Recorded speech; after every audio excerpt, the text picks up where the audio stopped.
As the weathered naval launch had laboured its way across the harbour, towards the waiting ship, Lieutenant Shepard had found himself reflecting on the fact that his new posting could never be described as a handsome vessel. But then, she'd not been chosen because of her good looks. At the time of her construction, she'd been christened the Mabel, in reference to a youthful romance on the part of her owner. But after 20 years spent hauling cod and haddock from the waters around Fraserburgh, the ageing trawler had now begun a new life as HMS Mendacious. The battered fishing vessel had been completely stripped out before being refurbished as one of a new generation of Q-ships. These specialised craft were now being redeployed for the first time since the Great War in response to the growing threat of German submarine attacks around the shores of Great Britain. Under orders to drift along the coastline while simulating an engine malfunction, Q-ships were designed to draw in inquisitive U-boats. But whilst they outwardly presented the perfect target for a German submarine commander, in reality, this prey was quite the predator. Although Mendacious resembled many other local fishing craft, she possessed firepower comparable to that of an infantry company. Concealed beneath her deck on retractable platforms were a number of 4-inch naval guns, 20mm Ehrlichen cannons, and a pair of concealed torpedo launchers mounted either side of her hull. But it was the devices hidden away at her stern that made Mendacious such a potent threat. Beneath removable wooden paddling were 2 experimental Fairley mortars, on loan from the Vickers Armstrong Weapons Company. Each could launch 10 high-explosive projectiles into the waters surrounding the ship, sending any enemy submarine straight down to the seabed below. The crew were a mixed bunch, largely naval regulars like Shepard, but it had been necessary to supplement them with reservists. There were also several local sailors who had signed up to serve in her for their own personal reasons, and it was the presence of this particular group that had necessitated the lieutenant's urgent reassignment. Prior to the commencement of hostilities, Hugh Lennox had been a prominent figure in the local community and the owner of a sizable fishing company. With the war's arrival, he had ordered his employees to assist the Royal Navy wherever possible by carrying out aggressive manoeuvres against any enemy vessels they may encounter. Several weeks later, one of his trawlers was destroyed by a U-boat it had attempted to ram, with Lennox's nephew amongst the fatalities. The businessman spent the subsequent months pivoting between grief and rage before learning of the proposed construction of the Q-ships in the Aberdeen boatyards. Faced with the chronic shortage of men and resources, the Admiralty could little afford to turn down an offer of substantial financial and logistical assistance, the only caveat being that Lennox would be commissioned to command the Mendacious. Events would soon transpire, though, that caused him to rethink this arrangement. During his first patrol, Lennox had encountered a life raft containing the flight crew of a Heinkel HE-111, downed whilst conducting an air raid over Peterhead. Upon returning to Fraserburgh, his men had subsequently unloaded the bullet-riddled bodies of 2 German airmen, which had then been taken to a local churchyard for burial. There had followed no small amount of debate amongst the town's hostelries and public houses as to whether the rounds that had killed the Germans had been fired before or after the arrival of the British vessel. In time, these discussions had naturally made their way back to Rosyth Naval Base, generating a high degree of consternation. Keen to avoid a scandal by relieving Lennox of his command, Vice Admiral Sir Charles Ramsay had instead requested an experienced first officer to rein in his nonconformist commander. Having only recently recovered from injuries sustained during the Battle of Narvik, Stanley Shepard sadly found himself overqualified for such a task. Having hauled himself up onto the deck of the ship, Lieutenant Shepard soon found the morale of his crew were just as fractured as he had feared. And whilst it was clear that his arrival was welcomed by the majority of the sailors aboard, to Lennox and his small band of supporters, Shepard was an unwanted inconvenience. Despite maintaining the pretense of civility as he had handed over a tumbler of scotch, Commander Lennox had gone to great pains to point out how smoothly things were running, emphasising a fervent desire for his new first officer not to alter any of the working practices already established prior to his arrival. For his part, Stanley Shepard was an experienced naval officer, having faced the enemy under fire and endured the tragic loss of men serving under his command. But he was neither aggressive or antagonistic in nature. Slightly rattled by this confrontational introduction, he immediately sought to defuse the conversation. It soon became apparent there was no way of endearing himself to the irritable Scotsman, and attempts at flattery were instead misconstrued as an attempt to patronise. The meeting deteriorated rapidly, with Lennox becoming increasingly hostile, forcing his subordinate to defend himself using naval regulations. The argument ended with Shepard ordered to ready the boat for the evening's patrol, before being curtly dismissed from the commander's cabin. He had spent the next few hours quietly sounding out his fellow officers, gauging who he could trust and who would be better relegated to tasks situated away from the rest of the crew. As a full moon hung low overhead, the boat's engines were duly idled. A party of sailors were then dispatched to the deck, where the running lights illuminated them as they appeared to be fixing an imaginary malfunction. This charade continued for the next 90 minutes, whilst the gun crews waited, hidden below decks. Eventually, the tense silence was broken by the sound of an unexpected cry from the bow of the ship. Shepard found himself automatically rising to his feet as the gunners began to ready their weapons around him. A smothering air of anxiety now descended as they all listened intently to the heavy footfalls that could be heard hurrying from one end of the ship to the other. A heated discussion was clearly taking place above them before the sounds of a rope being thrown, followed by what appeared to be people scrambling up over the side of the boat. A few minutes later, 3 bedraggled figures were ushered below decks at gunpoint. Their sodden coveralls were innocuous enough, but the white cap worn by their leader immediately identified the newcomers as German submariners, apparently as surprised by the encounter as their Royal Navy counterparts. The officer was duly taken by Shepard to meet with Lennox, whilst his 2 enlisted men were pushed further down into the depths of the boat. As he sipped some scotch, Captain Lieutenant Ernst Kohler had regarded his captors with caution, grudgingly congratulating them on the sinking of his vessel. But on realising his compliment had been met with confusion on the part of the English officers, he set his glass to one side, a look of grim realisation falling across his features. A few minutes passed before Kohler spoke again. He advised the British commanders their ship was in great danger, and they should leave the area as a matter of urgency. This suggestion immediately enraged Lennox, taking the pronouncement as a threat. He immediately exploded at his prisoner, in turn generated a further period of awkward silence. When Shepard spoke, it was in a calm and measured way, assuring Kohler that Mendacious and her crew had no knowledge of his situation prior to their arrival, and asking for him to explain himself. With Lennox silently seething off to one side, Kohler had agreed, before explaining at length what had transpired. U-25 had departed Wilhelmshaven several days previously, making her way up into the North Sea in search of Allied shipping. For 48 hours, they had failed to locate anything of interest, and as darkness had fallen, Kohler had ordered the submarine up onto the surface in order to recharge her batteries.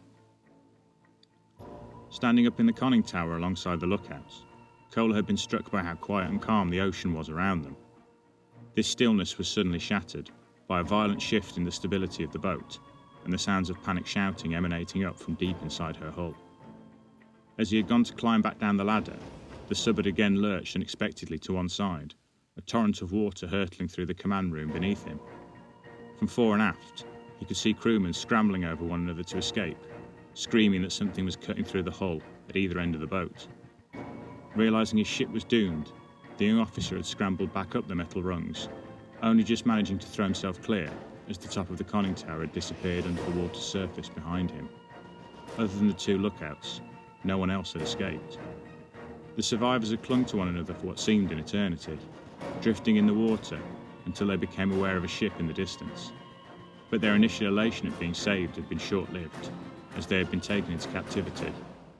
Kohler and his men believed they were victims of some new British wonder weapon.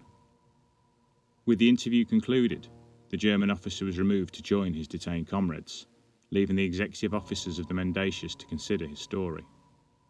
Somewhat unsurprisingly, Lennox was quick to write the loss of the U-boat off to poor handling on the part of its crew, but the detailed manner in which Kohler had presented his testimony concerned Shepard. Both men did, however, find themselves in agreement that Mendacious should conclude her patrol and return to Fraserburgh. The crew were to remain at their stations in case of any further unexpected encounters, with radio silence maintained in order to preserve the boat's identity. But barely had these orders been carried out when there was commotion up on deck. Hurrying outside, the two officers found men congregating around the bow area, talking excitedly. Lennox had demanded to know what was amiss, angry at this apparent lack of discipline. As he did so, his attention was drawn to what appeared to be a number of explosions on the horizon, followed by red flares. It seemed their patrol would not be concluding quite as early as they had anticipated. HMS Warsaw had always been considered an unlucky vessel. Built during the dying days of the Great War, she had not deployed operationally until May of 1918, the conflict ending only months later. After a collision with a passenger ferry, she had been relegated to acting as a tender at the Navy's torpedo school, only reactivated from the reserve list with the outbreak of hostilities. As the men of the Mendacious gazed upon her now, they had little reason to question the shipyard stories that had labelled the aging destroyer as a cursed ship. The fires that were burning amidst the superstructure cast haunting shadows across her deck, which had slipped down low close to the water's surface, stubbornly refusing to disappear into the depths. Save for smoke curling out of the gaping holes blown in her hull, there was no movement or reply to the hailing blast offered by the trawler's horn.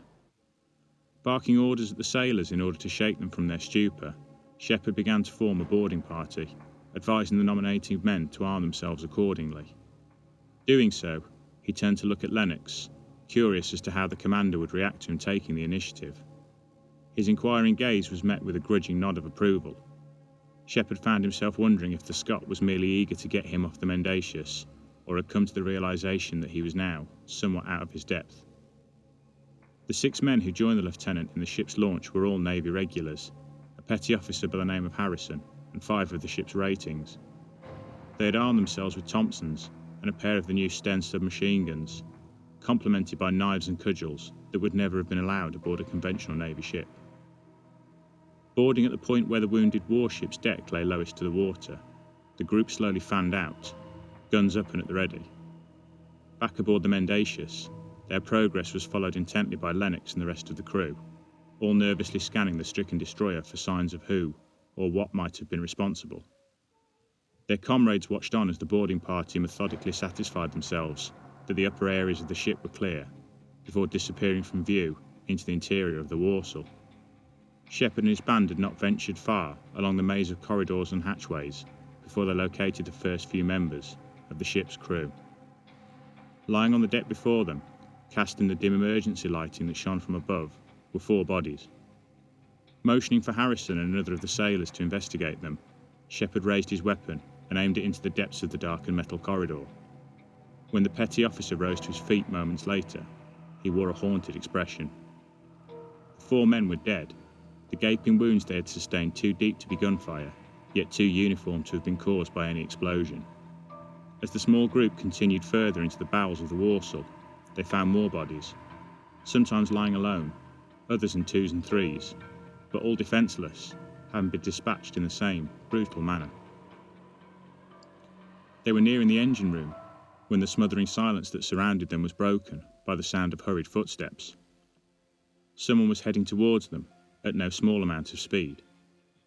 Barely had they managed to fan out into semi-defensive positions when a youth, wearing the insignia of a telegraphist, came haring out of the waiting darkness. Tumbling to the cold metal flooring amongst their number, the young radio operator pleaded for help, his eyes darting nervously back into the murky blackness he had just emerged from. Harrison had started to lean down to help the boy when he had paused unexpectedly, detecting the sound of much heavier footfalls approaching their position.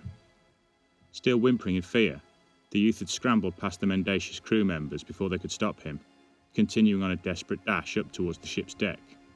His retreating footsteps were now drowned out by others that were far more oppressive and monotonous in nature, steadily advancing upon the men from where the boy had just appeared. A looming shape emerged from the shadows, halting the instant it spied the boarding party. For a moment, the newcomer stood silently regarding the submachine guns they were holding, but whatever apprehension this individual felt paled into insignificance compared to the bewilderment its unexpected appearance had caused amongst the waiting British sailors. The figure's bulky clothing was similar to the suits worn by deep-sea divers, but adorned with symbols and glyphs, the likes of which the Englishman had never seen. Its exterior was covered in thick plating, similar in appearance to an Arthurian knight. But the armour's medieval nature bore stark contrast to a maddening array of valves and pipes overlaying its surface. In one hand, the intruder brandished a pronged spear, similar to those used by ancient gladiators. Shepard had been staring intently at the solid metal faceplate that obscured the figure's features, when the aforementioned trident was suddenly drawn back and hurled forwards at them, with lightning speed. It buried itself directly into the chest of the sailor standing to his left, the force of the impact lifting the man off the ground and sending him skittling backwards. In an instant, the spearman theatrically snapped back his throwing arm, the javelin inexplicably detaching itself from the lifeless victim and flying back along the corridor into his waiting gauntlet. But before the murderous weapon could be thrown again, the guns that were levelled at it replied, peppering its owner with bullets. Round after round hammered into the surface of the attacker's suit, the force of the impact slowly causing him to retreat a short distance. Under this steady hail of gunfire, their assailant again managed to cast his trident in their direction, but the relentless barrage had clearly affected his aim, the spear this time embedding itself in a bulkhead just short of the Mendacious crewmen. In a heartbeat, Shepard stepped forward, smashing the weapon to the floor with the butt of his rifle, before slamming a boot onto its hilt and again firing. But despite having sustained a murderous number of hits, their opponent still stood. It slowly started to advance towards the British crewman, left hand outstretched. Shepard could feel the heavy metal weapon vibrating under his foot, trying to work itself free. He swore sharply, and then emptied the remainder of his magazine directly into the face of his oncoming attacker. One of Shepard's bullets tore straight through a collection of thick pipes that snaked up under the chin of the intruder's face guard, creating an instant and catastrophic reaction. The clear fluid immediately sprayed outwards in all directions, and the suit's owner emitted a burbling and guttural scream. It reeled backwards and fell heavily to the floor, clutching desperately at the severed piping before becoming motionless. The echoing roar of the gunfire ceased, and for a time, the sailors of the Mendacious stood, staring cautiously at the downed warrior, searching for any sign of life. As the men around him hurried to reload their weapons, Harrison stepped forward, shouldering his and unsheathing a lengthy bayonet from his belt. He walked with purpose to the prone figure, before driving the blade directly up and under the gap beneath its helmet and chaseplate. The figure remained motionless, a thick and foul-smelling substance slowly pouring forth from where the blade had entered, pooling on the metal flooring beneath. Shepard moved up to join his subordinate, running a gloved finger through the clear liquid that was still spurting out of the armour's severed piping. He could detect the familiar briny scent of seawater, and was cautiously reaching down to remove the faceplate when the sound of further heavy footfalls echoed forth from the nearby darkness. Shepard yelled at the party to fall back down the corridor, pausing to confirm his fallen sailor was truly beyond help. As he did so, one of the men removed something from his jacket pocket and hurled it along the passageway into the darkness. In the fleeting moment the grenade detonated, the lieutenant glimpsed two more armoured figures stumbling backwards, caught in this explosion. Shouting at his men, the officers began to hurry them back up towards the upper levels. There was a deafening clang, and Shepard turned to see another trident buried in the floor where he had been standing moments before. It promptly detached itself and disappeared directly off into the darkness. He knew they had to get back to Mendacious. This was a battle they could not win. The struggling and desperate sailors stumbled out onto the deck of the destroyer, still illuminated by the flames of the damage previously torn into her superstructure.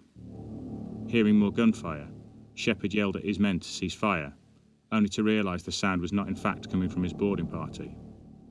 Off to their left-hand side, several hundred feet away, from where the Warsaw was sat, their own ship was fighting to save its life. Lennox stood at the bow of the Mendacious, nervously scanning the deck of the burning warship with his binoculars. Despite his confident assertion to the rest of the crew that it was most likely the catastrophic damage had been caused by Germans, deep down, he was just as concerned as Shepard had been by Captain Kohler's tale. Once the boarding party had disappeared from view, he had ordered the ship's concealed weaponry raised. The gun crews now sat openly at their posts, silently scanning the waters surrounding them. Whatever his shortcomings, Hugh Lennox was fiercely defensive of his command, determined Mendacious would not suffer the fate of the other two vessels they had encountered. 2 decks below, Commander Kohler and his men sat with their backs to some wooden ammunition crates, staring despondently at the ropes tied around their hands. Their guard was a cheerless fellow, who had stubbornly ignored any attempts at conversation, Still, at least for them the war was over. The peace and tranquility of captivity in England now beckoned. Without warning, a slicing jet of water suddenly sprung from the bow bulkhead, sending the freezing sea flooding into the small room. The sentry cried out in surprise, levelling his firearm at the prisoners, who immediately outstretched their palms in alarm, assuring him the damage was not their doing. As the hole in the hull steadily expanded, more and more seawater flooded in. The Germans found themselves being herded out of the room by the panicked crewmen, who slammed a watertight door shut behind them. This commotion brought Lennox running, only for him to be stopped in his tracks by similar cries coming from the stern. Several men materialised, claiming something had sliced into the rear of the hull, saturating the stern compartment with seawater before they had managed to steal the room shut. The commander grimaced, as his eyes turned to meet the knowing gaze of his German counterpart. Ordering his men to cut the ties around the hands of the prisoners, Lennox opened a storage locker, removing 3 pistols, before carrying them across to the waiting submariners. He handed them to Kohler, who accepted the weapons with a slow nod. The 2 officers remained silent for a time, an unspoken bond forming between them, before the German asked where Lennox would like him and his men to stand. It was a brief and surreal moment of calm that was not to last, as the ship's 4-inch guns unexpectedly opened fire above them. The vibrations caused the hull to rock wildly from side to side, sending the men beneath deck staggering to find stability. Lennox led the others up through the insides of the boat, just in time to see a gunner scream out in agony, falling from his post with what appeared to be a long metal javelin jutting from the centre of his spine. Lennox watched on in horror as the spear inexplicably extracted itself from the prone sailor, hurtling back across the deck along the opposite trajectory that it had just travelled. It landed comfortably in the gauntlet of a bulky figure, dressed in some kind of battle armour, before the intruder was sent skittling over the side of the ship by a burst of heavy machine gun fire. All around Lennox, identical figures in ornately armoured diving gear were hauling themselves up onto the deck, hurling savage-looking harpoons and spears at the ship's gunners. With a roar of anger, the commander emptied the contents of his revolver in the direction of the nearest intruder, sending it tumbling back into the waiting darkness. But no matter how many of the attackers were felled, it soon became clear that the crew of the Mendacious were fighting a losing battle. One of the German sailors let out a pained cry and suddenly span sideways over the side of the ship, a long metal harpoon jutting out from a bloodied wound beneath one of his armpits. His colleague unleashed a series of oaths in his native tongue, snatching up a submachine gun that lay discarded on the deck and firing off a burst at his compatriot's killer, before he too was slain. Kohler by his side, Lennox continued his way across the deck of the ship towards the stern, reloading his pistol as he did so. The gunfire around them was lessening now, with fewer of the gunners left standing, but there was a new sound to replace it. A deep thrumming noise that permeated the surrounding air, rising to a deafening crescendo. Having successfully reached the stern, the 2 officers stared on now in disbelief, as an enormous dark shape started to rise up from the depths alongside them. Torrents of water flowed down the side of the craft as it rose from the sea. It was like nothing either man had ever seen, too large to be a submarine, but too featureless to be any kind of surface vessel. As wide hatches on her side began to slide open, they saw more of the armoured attackers inside, readying what appeared to be huge cannons within apertures. A loud cry from the opposite side of the ship caused Lennox to turn to face the Warsaw, where he saw Shepard and the remains of the boarding party stood watching. With a heavy heart, the Scotsman realised what needed to be done, and bent down to tear the wooden panelling away from the Fairley mortars. As the last of the ship's guns fell silent behind him, its operator writhing in agony, Lennox readied the mortars and rose to his feet. He looked across at Kohler, who gave a grim smile in return, and informed him it had been an honour to fight alongside him. A moment later, the charges at the base of the mortars ignited, saturating the night sky above with explosive projectiles. At the point that the mortar shells reached their maximum height and started their murderous descent back down to earth, Lennox dropped the grenade he had been holding into the ammunition crate. He turned, raised his pistol, mirrored by Kohler, and then the 2 officers opened fire on the armoured figures that were slowly advancing towards them. Shepard and the others watched on in horror as the crew of the Mendacious was systematically dispatched by the mysterious enemy attackers, until only Lennox and the German commander remained. The destroyer's hull was now vibrating beneath their feet, the air around them filling with a dark humming noise, as a shape rose up from behind the Q-ship. There was a flash of light at the rear of Mendacious, countless small black objects suddenly flying up into the sky. With sickening realization, the lieutenant realized what was taking place and yelled at his men to seek cover. They turned to run back into the ship's interior, only to find their path blocked by a pair of spear-wielding warriors. In desperation, Shepard roared with anger and ran towards the attackers, emptying his magazine into the nearest one before physically barreling into the other, sending them both crashing into a heap on the ground. As he lay stunned on the cold, wet metal of the ship's deck, strong arms grabbed hold of the British officer, pulling him to his feet. He had a brief glimpse of two sailors, repeatedly kicking and bashing away at the stricken armoured diver, before the whole world around them seemed to turn upside down. There was a flash of light and a burst of searing heat, and then only darkness. When his eyes opened moments later, Shepard found himself alone on the deck. He staggered to his feet, looking around in confusion, and realised the mortally wounded warship was now quickly slipping underneath the waves beneath him. As he lurched almost drunkenly towards a nearby handrail, he scanned the vicinity in vain for any trace of Mendacious or the enemy submarine, but all that littered the seas where the two craft had once been was wreckage and bodies. By some miracle, the battered launch that had transported him from Mendacious across to the Warsaw was still afloat, despite being half flooded with seawater. Shepard was about to drop down from the deck into the waters below when he caught sight of something lying nearby. It was one of the murderous enemy harpoons, still held in the discarded gauntlet that had once belonged to its owner. He quickly snatched up the weapon, and then jumped from the dying warship into the seas, managing to swim across to the half-sunken boat. Having hauled himself inside, he turned to see the Warsaw's shattered superstructure finally disappear beneath the surface, leaving him alone. For the next hour, the British officer rode from body to body in search of survivors, but there were none. He alone had survived the battle. Shepard waited for what seemed an eternity, with only his troubled thoughts for company, until a trawler that had witnessed the explosion arrived and took him aboard. After being questioned at length upon his return to shore, it was only the possession of the weapon snatched from his mysterious foe that saved Shepard from committal to an asylum. But he would find himself with little time to reflect upon his fortunes, as a new posting would soon present itself, alongside the very officers who had been sent to question him only hours before.